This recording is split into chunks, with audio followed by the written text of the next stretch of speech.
What up, everybody? This is your boy Dedrian Colon from House of Wrestling. This is my review for the September 1st episode of Impact Wrestling on Access TV. Yes, we are already in September. Man, this year has gone by very, very quickly. Like, share, comment, subscribe, follow House of Wrestling on all social media platforms. Follow me, Dedrian180, on TikTok, Twitter, and Instagram. Man, this episode of Impact Wrestling, was pretty intense. For the first, I want to say 30 minutes, it was intense. And then in between, it just got really heavy with backstage segments. And then it kicked up again. So, other than that, this was a really cool episode of Impact Wrestling. I enjoyed it. A lot of stakes were involved in this episode, which for any wrestling program, when there's stakes and there's championships defended and there's opportunities to go after championships, it always makes it a very good wrestling program. No matter the promotion, it just makes it like, man, okay, I want to know who's going to win this. Like, who's going to win the title or who's going to win to move on and face the champion. And that whole dynamic, which is cool. You know, again, no matter what promotion it was or is. But man, tonight, just going to go through the results and then just go through the whole show and just what I liked and what they could have done a little bit better. There was a lot of intensity in this episode of Impact Wrestling. I can say that. A lot of hard hitting in the matches, a lot of strikes, a lot of cool spots that very entertaining. So we started off the night, Mike Bennett and Matt Taven with Maria Kanellis defeated the Good Brothers for the Impact Tag Team Championships. Then the second match, you had Mike Bailey defeat Kenny King with Maria Kanellis at ringside. Then we had Mascara Dorada defeat Alex Zane. That was a really, really good match. And then in the main event, you had Masha Slamovich defeat Deonna Purrazzo with Chelsea Green at ringside to earn a shot against Jordynne Grace at Bound for Glory. I'm looking forward to that match. So those are the results for Impact Wrestling. Usually there's like 5 matches. I was surprised that there was 4, but the way they really gave a lot of time for these matches, I can say that, and the matches delivered. It was very fun to watch these matches. Like I said, the first 30 minutes was really good, but then it just got really backstage segment heavy, which kind of like took away from the show. And then once it got to the Alex Zane Mascara Dorada match, then it started picking up. But that's how I felt. Let me know what you guys think. Comment below. And also, before I continue, I want to give a shout out to Norris Sparks. He's a follower and subscriber to the House of Wrestling YouTube channel. This is a shout out to you because you always watch the Impact Wrestling reviews that I do, and you're always asking about it. So this one is for you. And as I'm doing this, tell your friends, tell your colleagues, tell everybody that likes Impact Wrestling or likes wrestling, subscribe to the House of Wrestling YouTube channel, share this video with them and all that, so that way we could talk more wrestling and everything. So the first match, going into that with Matt Taven and Mike Bennett versus the Good Brothers, was for the Knockouts tag team titles, or Knockouts, the Impact Tag Team Championships. It was a lot of double team moves in this match from both teams. There was a lot of cheap shots from Matt Taven and Mike Bennett. Again, what made this match so good was, one, this was the opening match. They went straight into it, and there was stakes involved, which any wrestling fan, like I said, you love matches with stakes, and this stake was the Impact Wrestling Tag Team titles. Loved it. It was back and forth. You really didn't know who was going to win. It wasn't until the match was over with that it clicked, like, hey, there's been speculation and rumors and news that Carl Anderson and Doc Gallows, their contracts are expiring, so right away it's like, ooh, okay, this is what's going to happen to the Good Brothers. Are they returning to Impact? Are they going to go to AEW? Are they going to go to WWE? You know, what's going to transpire in this world of professional wrestling for the Good Brothers?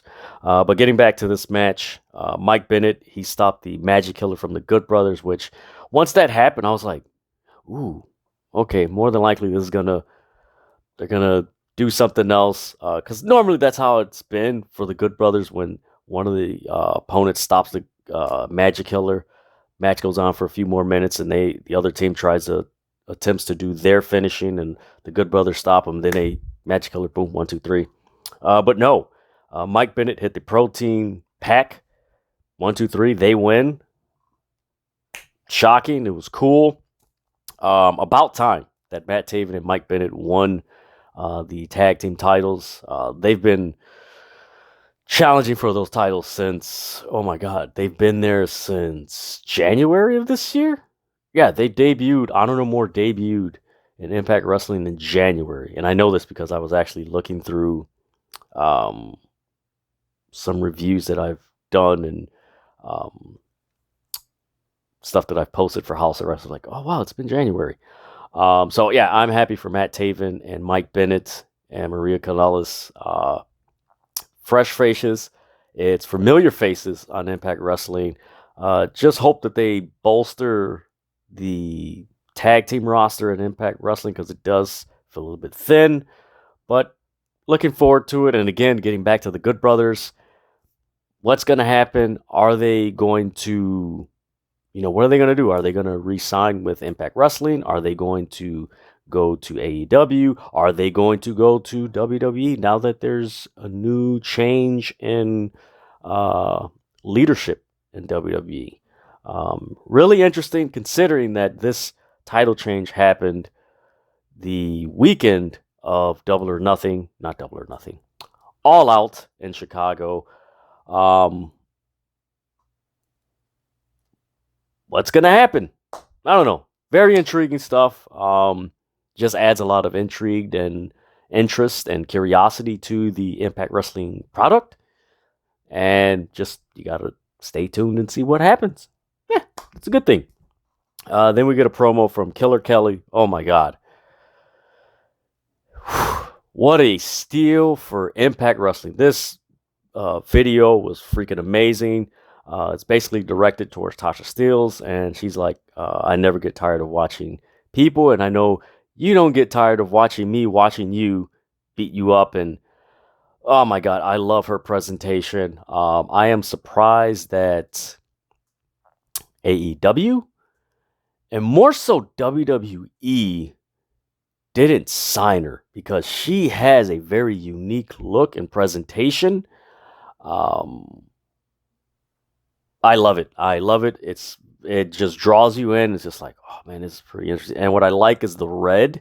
Of course, she has red hair, but just the red lighting for her videos, it just makes it like, man, it ties into the red color psychology of power, seduction, activates aggression. So it's like all those emotions you kind of see displayed in the video package with Killer Kelly. And I'm looking forward to how they utilize her in Impact Wrestling and, her match eventually against Tasha Steelz. I'm looking forward to it because that's going to be a really good match. And if you have not seen Killer Kelly, her matches or anything, please Google it. Google's free. YouTube is free. Go watch it. Like there's tons of matches and everything. She is a great pickup for Impact Wrestling. Then we get a backstage segment of Honor No More. They're celebrating the tag title win for Matt Taven and Mike Bennett. Eddie Edwards, again, I don't know where this is going with Eddie Edwards continually picking on PCO. Honestly, I would not be surprised if this leads to Honor No More kicking out Eddie Edwards and someone else leading.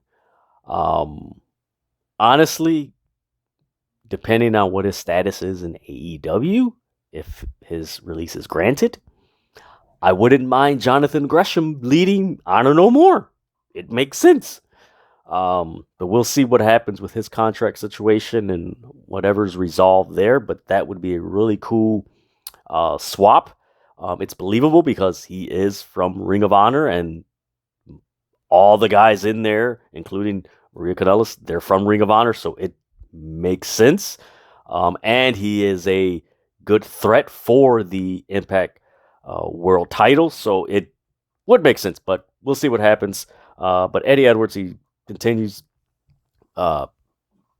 just picking on PCO. Vincent says, I'll take care of PCO and everything. So you could see that they are planting the seeds for eventual Vincent versus Edwards, Eddie Edwards match. Vincent, I always loved the stuff in Ring of Honor, man. That guy's so good. There was what was the promo? It was against him. It was him against Matt Taven last year, and the promos that they were giving were they were so good. Then Kenny King, he's saying it's time to celebrate, and I'm going to continue the celebration by challenging Mike Bailey for the X Division title next, and I'm going to win it, blah, blah, blah. So that's the next match. We have Kenny King versus Mike Bailey. This was a really, really fun match. Mike Bailey, he's a very good X Division champion. I do feel the Impact Wrestling should crank up the how they utilize Mike Bailey, because it's almost like he's a special attraction, but they don't use it with a lot of tenacity, if that's a great word to use. Like, it's not a lot of tenacity behind him, how they utilize him. Like, and maybe it's because the opponents they've given them, they haven't been bad or anything, they're good or anything, but it's the opponents that they've given him, it feels like he's still chasing after the X Division title when he's already the X Division champion, which that shouldn't be that way. But that's how it comes across. But man, this was a really solid match with Kenny King. There was a point in the match where Kenny King hit the ref. Second ref came in. There was a spot where Kenny King did a roll up by the apron and the ropes. Maria Kanellis held the ropes and everything for him as he was holding the ropes. 1, 2, 3. He wins. He's celebrating. He's a new X Division champ. But as that happened, and this was a really creative spot that Impact Wrestling did, and I haven't seen this in any promotion in a long time, if ever. So as Kenny King is pretty much cheating and holding the ropes, and Maria Kanellis is assisting him holding the ropes, you see the first ref get up, and he looks directly at them cheating, and he goes to the second ref like, no. They were holding the rope. He gets the David Pinzer. They're talking. They restart the match. There was a great moonsault that Mike Bailey did on Kenny King, where he ran up to the top rope and then moonsaulted onto Kenny King on the outside where the entrance ramp is at. Kenny King, he did a reverse to Mike Bailey's finisher, but in the end, Bailey reversed Kenny King's King flush finisher for the win. 1, 2, 3. Mike Bailey wins. He is still the Impact Wrestling X Division champion. Solid match. Again, this first match, the Killer Kelly promo, the backstage segment, Honor Moore, Kenny King. This was really dope. It was really, the pacing for Impact Wrestling at this point was great. From this point on, you had, and I will, there it is, I got it.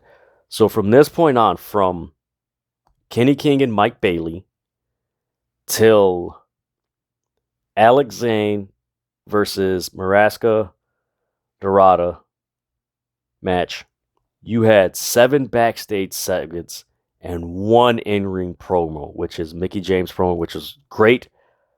So you had 8 talking segments in between your X Division Championship match and your pretty much I believe it was the debut of Maraska Dorada, and it was his debut as he faced Alex Zane. So you had 8 talking segments. From this point on, this show just like they had commercials, but it was just like, okay, are we gonna get a match? And then went to commercial. It was it was just oh my god. They could have it's hard to say, like they could have added Alex Zane.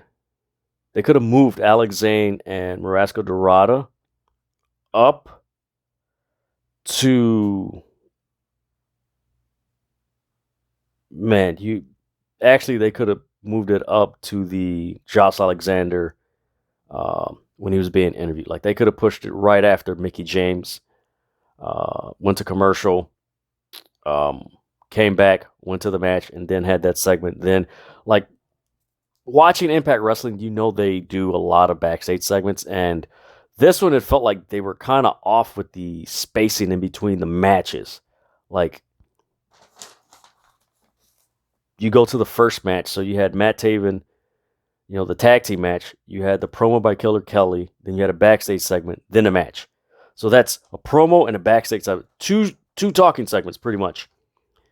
And then from there, you just had like this. They could have put another match in here or something, but man, this was a little bit too much for me. And for me, once it got to, you had Brian Myers and Scott D'Amore.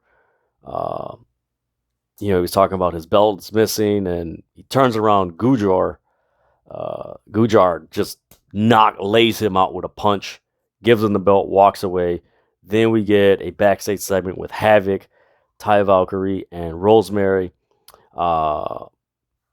Havoc's talking about, hey, we need to get those titles back, the Impact Knockouts tag team titles. They focus on Chelsea Green, like, hey, you could, Ty's like, hey, I'm fighting Chelsea Green. We could, get a preview of this and everything. And then you get a backstage segment, which this is pretty cool. I like this. Aussie Open, they're in Impact Wrestling. They're calling out Chris Bay and Ace Austin from the Bullet Club. And, they give a shout out to the United Empire. I like that because it was different. You didn't expect it. And we just saw them on AEW Dynamite on Wednesday. So to see them on Impact the following day was like, oh, this is really interesting. Okay, this is cool. Then we get a backstage as the interviewer is interviewing Aussie Open. The camera cuts to Steve Macklin and Moose. They're arguing about taking out Sami Callihan. The interviewer goes to ask Moose a question. He walks away. I like that. That was really cool. That was fun. That was like, ooh, okay. And it did.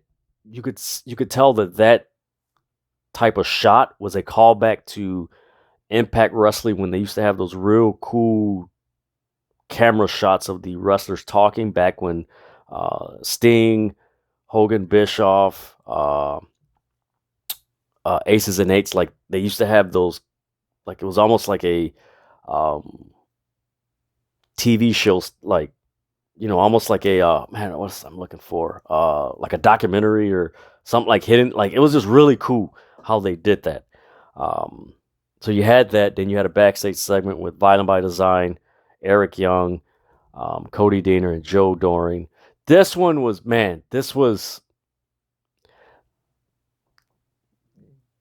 for people who don't know. So it was announced that Joe Doring was taking a leave of absence. He overcame, I believe it was brain cancer, and he found out that it was, came back. Thoughts and prayers to Joe Doring. Beat this man. All of us, who love Impact Wrestling and enjoy Impact Wrestling, man, we want you come back healthy, strong. You will come back healthy and strong. And you could tell that this was kind of like their way of disbanding Violent by Design, but in a very tasteful way. Eric Young, he's like, we need to go our separate ways. And he looks at Joe Doran. He's like, I know that you got to take care of some things. And he gives him a dap. And Joe Doran was like, oh, man, that's so cool. I recommend you guys watch that segment. I don't know if it's on their social media or anything. I didn't see it on their Twitter account because usually they post those clips on their Twitter account. I don't know if it's up there yet. You can check it out after you finish this review. I just thought that was really cool to acknowledge that. And Cody Deaner's like, hey, are you leaving me? And he's like, I'm going on my own. If you want to follow, that's on you. So we're getting a Violent by Design is disbanding. They're breaking up, and it sucks because of the reasons why they're disbanding. But it's going to be interesting to see how Eric Young is used and utilized with this, him going on his own. So it's going to be pretty interesting. Honestly, if I were Impact Wrestling, this is actually the perfect time to turn Eric Young face because he's been a heel for like 2 years. So I think it's pretty cool timing to just freshen it up. Hey, turn him face. Like, honestly, I wouldn't mind seeing Eric Young how he was when he first started in Impact Wrestling and just bring back that funny side of Eric Young where it's just like, oh man, this dude's pretty, like, he's fun. Like, the Impact Wrestling does need that. They need some more fun to their product right now because it does feel like it's very what's the word I'm looking for? Very intense, and it does feel like they need something to lighten up the intensity and just seriousness that they have in their matches, which you want seriousness for your matches and your title matches, but you do need that break in between to like, oh, okay, this is pretty cool.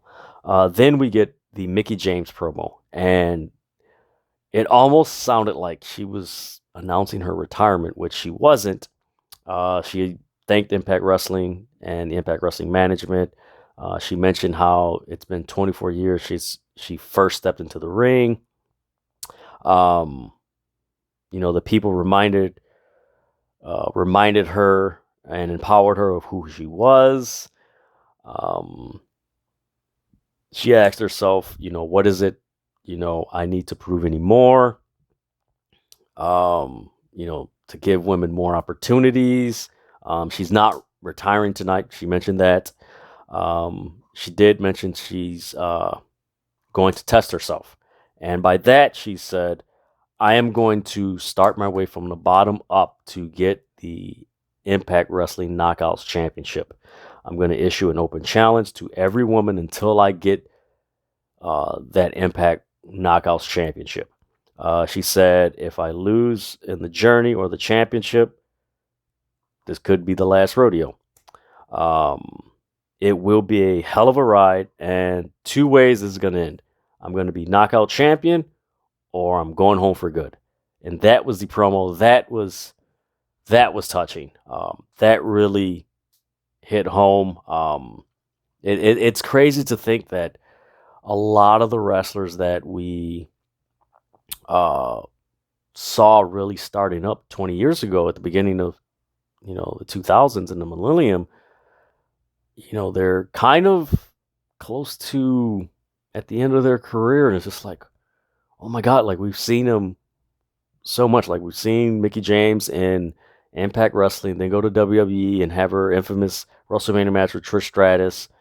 Then she returned to Impact Wrestling, then she returned to WWE, then she returned to Impact Wrestling. So it's just been really interesting how this has happened, and this is a really it's very curious to see how Impact Wrestling is going to play out the storyline with Mickie James. It is very captivating, this like, oh, okay, it's kind of like a Rocky storyline almost, but this is going to be fun because we know that Impact Wrestling's women's division is very deep. Right now, you could say their women's division is pretty much tied with WWE as far as just utilization and just quality of women's matches. So this is going to be a fun journey. There's new talent with Killer Kelly, Masha Slamovich. I don't know if I think she did face Giselle Shaw. Um, and probably going to bring on a few. They might add a few more women to the knockouts division, but this is going to be really interesting. I like it because hopefully it goes to 2023 at Hard to Kill. Um, I don't want it to go till October at Bound for Glory, and then that's it. Like, I wouldn't mind this going. We're already in September, so you got October, November, December, like going to the end of the year till the 1st of January, and then there you go. Wherever direction they want to take it, but this is gonna be fun. It's gonna be cool and interesting. Then we had a backstage segment with Josh Alexander. Like I said before, after this Mickie James match, they went to commercial. They should have started the Alex Zane, Maraska, Dorado match because, again, you already had 1, 2, 3, 4, 5 backstage segment with an in-ring promo already. So it would have been nice to have a match, and if they would have done that, you would have had Alex Zane and Maraska Dorado. Then you would have had Josh Alexander. Then the aftermath of what happened with the Josh Alexander interview. That a promo hyping up Yuma Umamura, and then the matches next week. Then the main event. So that actually would have been perfect, but man, this was too much. But Josh Alexander, the interviewer asked him about his reaction to Mickie James. He's like, man, this is going to be an interesting journey. Then he's like, talks about the Arnold Namor. He's like, I can't take it seriously. Eddie Edwards comes in, sits down. He's like, hey, can I talk to you? Then out of nowhere, you get Heath Slater attacking Eddie Edwards. They break it up. You got everybody breaking up the fight. They cut to commercial. They come back. Heath Slater's talking to Scott D'Amore. He's like, man, I'm sorry, but man, I want, get my hands on Eddie Edwards. Then you have Josh Alexander and Heath. They're talking, and Heath mentions to Josh Alexander that everything that Eddie Edwards said was BS. And Josh Alexander's like, hey, but he was right because you cut me off before I wanted to talk to Eddie Edwards. So something going on there with Heath Slater. Is he going to join? I don't know more. Is this a setup? I don't know. Just got to stay tuned. Then we have Alex Zane versus Maraska Dorada. Maraska Dorada's debut. This was a pretty cool match. I do got to say, the match was good. There was great spots and everything. But by the time you got to the match, this is what hurt the match. And it wasn't the wrestlers involved. By the time you got to the match, you've already saw 7 backstage segments and 1 in-ring promo. So you just saw talking for, man, I believe this Alex Zane Dorada match started at like 8:15 almost. So it was almost like, and mind you, I'm in Chicago, this is Central Standard Time, so from like 7, man, I want to say 7:40 to like 8:15, you had nothing but talking. Like, it was probably more, but you just had nothing but talking from that. Like, actually, not 7:35 or something like that. You just had nothing but talking. It was just like, man. But man, this was a solid match. It was a great debut. It was fast paced. The Baja Blast that Alex Zane did, Dorada kicked out. Zane was dominant for most of the match, but Dorada wound up getting the win. So I recommend you guys check it out. If you do watch this episode of Impact, let me know what you guys, comment below what you guys felt before the match started. If you were just like, Man, there's a lot of talking before this match. Like it did for me, it took away like getting into the match because it's like, man, there's more talk segment. Man, there's more talk segment. And it really took away from Dorada's debut in Alex Zane, which I've seen his matches before. He's great work. But it did take away from the debut because it was just like, man, just want like, man, all right. But after this match, like halfway through this match, it got like for me, it got me back into the show and everything. Then we get a backstage segment with Jordan Grace and Mickey James. Jordan Grace like, hey, I would defend this right now, but I know you want to work your way up. When you get there, you got the shot. He's like, I can't wait. So, will we get Jordan Grace versus Mickey James? We'll see. I hope they weren't like foretelling what's going to happen with Jordan Grace versus Masha Slamovich, because Masha Slamovich has been undefeated for pretty much the whole year. And she's had it like they've built her up. And I don't know, man. That would suck if Masha Slamovich did lose, and I did give away the spoiler, but oh well. Then we get a promo of Yuma Imura debut. He's gonna be wrestling next week. Then next week they talk about the Aussie Open being in the Impact Zone, and one match you should tune in. You're gonna get Taya Valkyrie versus Chelsea Green. That is going to be a very good match. Very good match. Do not sleep on that match. That's going to be a good one. Then the main event, you have Deonna Purrazzo with Chelsea Green versus Masha Slamovich. This match, wow, oh wow. Deonna Purrazzo, man, she has done a great job of having a lengthy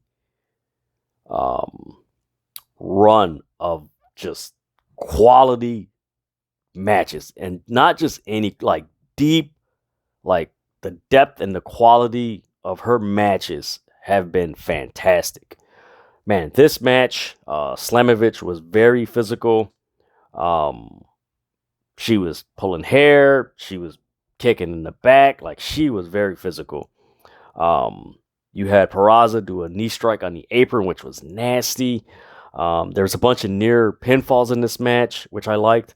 Again, it was hard hitting and I love it, man. This was crazy. And commentary mentioned that this match was 46 times longer than Masha Slamovich's previous matches, which she's been dominating. She just dominated people. So this was very good storytelling. Then you had the forearm strike exchange between both women.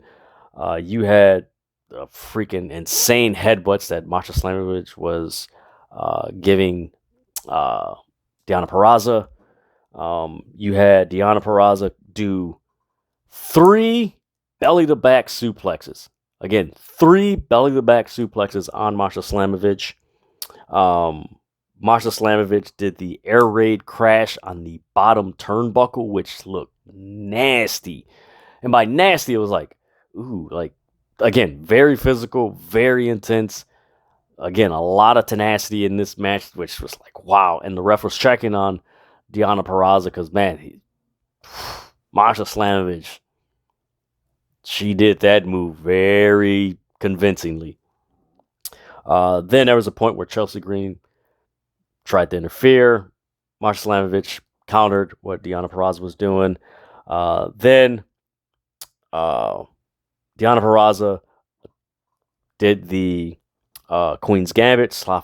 Masha Slamovich kicked out, which was like, okay, this is crazy. Then there was a spinning back fist. She wound up kicking Chelsea Green off the top apron. Then she did the snowplow. 1, 2, 3. Masha Slamovich wins.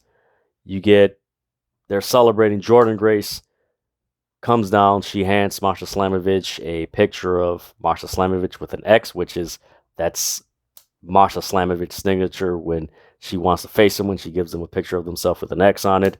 Then you have this face-off with Jordan Grace and Masha Slamovich for Bound of Glory. That is the match. I'm looking forward to it.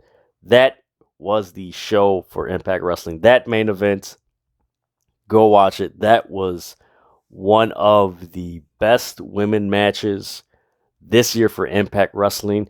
And it does rank as one of the best women's matches the entire year from any wrestling company, because that was a very good match.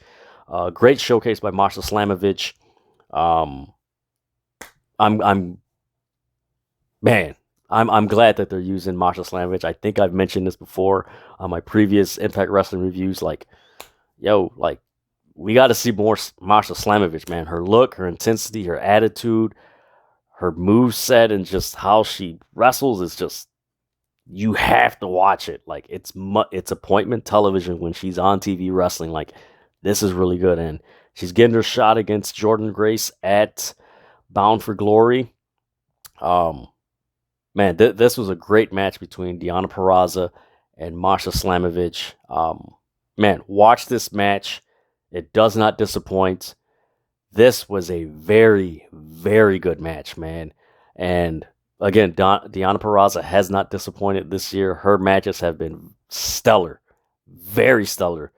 And man, this was a great match, a great match. Again, before this, the only negative about this show was just the 7 backstage segments and 1 in-ring promo in between the X Division match for the X Division Championship and the X Division match between Zayn and Dorado. That's the only negative. The backstage segment were good, but it was just they had them all together. It's just like, oh, it's like, man, you could have spaced it out a little bit better. But overall, man, this was a fun show. There's a lot of questions. There's a lot of curiosity. What's going to happen to the Good Brothers?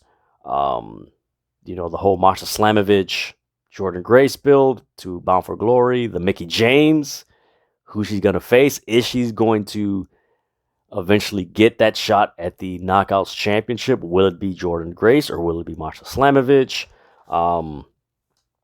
The whole Eddie Edwards PCO thing, how's that going to play out? Josh Alexander, Heath Slater, that whole thing. A lot of questions. Fun show. Again, this episode of Impact Wrestling, as I've said before, this was a fun, complimentary alternative to WWE and AEW, and a good lead-in to New Japan Pro Wrestling on Access TV. So it was a fun show, but man, look forward to what's going to happen with Impact Wrestling in the future and see what happens. So that is my review for the September 1st episode of Impact Wrestling on Access TV. Like, share, comment, subscribe, hit the notification so that way you are notified when House of Wrestling drops their latest content. Follow me, Dedrian180, on TikTok, Twitter, and Instagram. And with that, we still got more wrestling this weekend with tomorrow SmackDown Rampage. We got Clash at the Castle. We got Triple A or Triple Mania, Lucha Libre Triple A this Saturday night. Then you got NXT Worlds Collide, and then you have All Out. So still got more wrestling. So if you're a wrestling fan, man, this is fun. Labor Day weekend, nothing but wrestling. Let's enjoy. So with that, enjoy pro wrestling, man. It is a fun time. I'm out.